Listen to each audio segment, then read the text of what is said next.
बच्चों, आज हम कक्षा तीसरी की हिंदी पाठ्य पुस्तक का पाठ नंबर 3 को पढ़ेंगे, जिसका शीर्षक है इठलाती बूंद। तो इसमें एक बूंद के बारे में बताया गया है कि इतराती हुई बूंद क्या कुछ सोचती है, क्या उसके साथ होता है।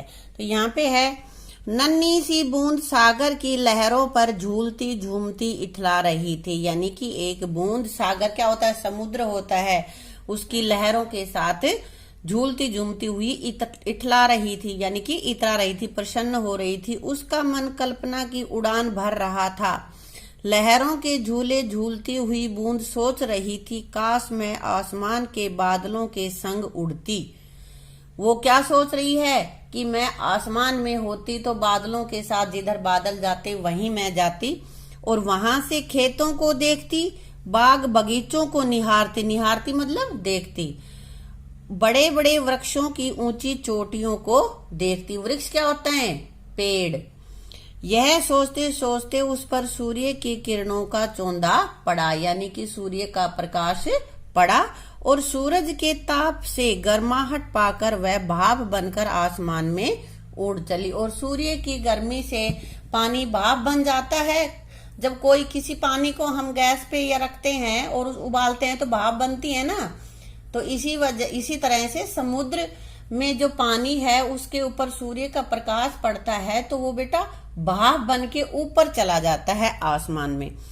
बादलों के संग मिलकर देश देश घूमी। अब बूंद ऊपर चली गई थी भाप बन के, तो वो बादलों के साथ देश देश घूमती रही। ऊंचे पर्वतों की चोटियों को छूती हुई आगे निकल गई, और ऊंचे ऊंचे पर्वतों के ऊपर से बादलों के साथ आगे चलती रही।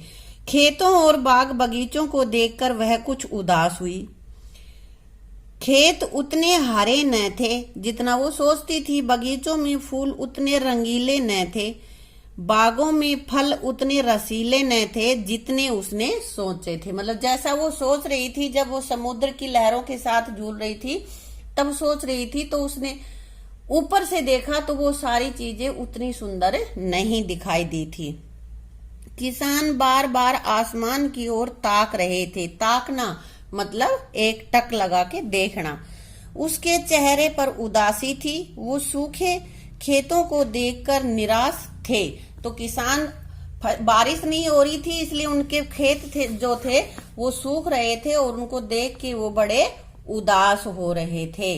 उनके चेहरे पर उदासी थी। वो सूखे खेतों को देखकर निराश थे। किसान, बारिश नहीं हो रही थी इसलिए उनकी फसल अच्छी नहीं हो रही थी, तो बड़े निराश हो रहे थे और आसमान की तरफ बादलों को ही देख रहे थे। ये पिक्चर में देख रहे हो ना, यहाँ पे एक किसान है और ये ऊपर आसमान की तरफ देख रहा है। नीचे देखो कोई फसल नहीं उगी हुई है, खाली पड़ा है ना। यह सब देखकर बूंद का सारा उत्साह ठंडा हो गया। उसका जोश जो था कि मैं बादलों के साथ घूमूं फिरूं, वो मंदा हो गया, वो उसमें ठंडा पड़ गया, और उसका मन बहुत दुखी हुआ और वह धरती पर आ गिरी। बूंद मिट्टी से मिलकर एक पेड़ की जड़ तक जा पहुंची और पेड़ के तने ने उसे ऊपर खींच लिया। बारिश होती है तो पानी जमीन सोख लेती है, नीचे चला जाता है, तो वो पेड़ की जड़ तक पहुंच गया और पेड़ की जड़ से तने ने उसको ऊपर ले लिया और उस टहनी तक पहुंचा दिया जहां फल लगे थे। उस पेड़ की टहनी तक चला गया वो। किसान बाग में आया तो रसीले आमों को देखकर उसका मन झूम उठा।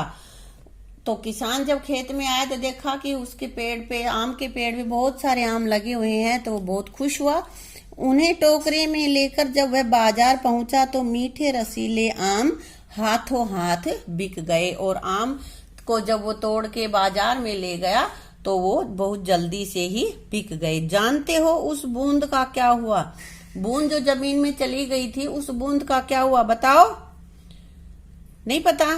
अरे, जो रसीला आम तुम चूस रहे हो उसी में तो वह बूंद छिपी हुई है, क्योंकि बूंद नीचे जमीन में गई, जमीन से जड़ पे पहुंची और जड़ के पास से तने ने ऊपर ले लिया और पेड़ की टहनियों तक पहुंच गई और फल बना, उसमें फल तक पहुंची, और फिर जिस आम को तुम चूस रहे हो उस आम में वो बूंद छिपी हुई है। तो बेटा ये थी बूंद की कहानी की बूंद कैसे पेड़ पौधों के लिए आवश्यक होती है।